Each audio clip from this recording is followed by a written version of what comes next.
સુરેન્દ્રનગરમાં બે ડમ્પર અને કાર વચ્ચે ગમકવાર અકસ્માત સર્જાયો। સાયલા સુદામડા રોડ પર પથ્થર ભરેલા બે ડમ્પરનો અકસ્માત થયો। ઓવરલોડ ડમ્પરે રસ્તાની સાઈડમાં ઉભેલી કારને અડફેટે લીધી।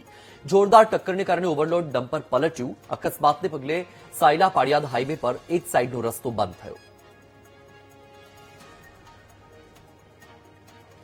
વધુ માહિતી આપી રહ્યા છે સંવાદદાતા પરેશ। પરેશ, સુરેન્દ્રનગરમાં બે ડમ્પર અને કાર વચ્ચે જે અકસ્માતનો બનાવ બન્યો છે, અકસ્માતને લઈને માહિતી શું?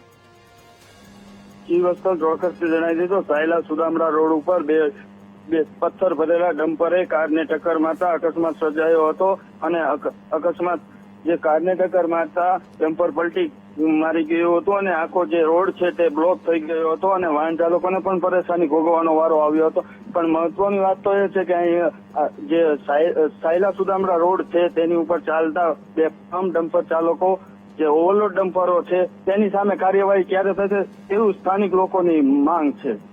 જી, માહિતી બદલ આભાર।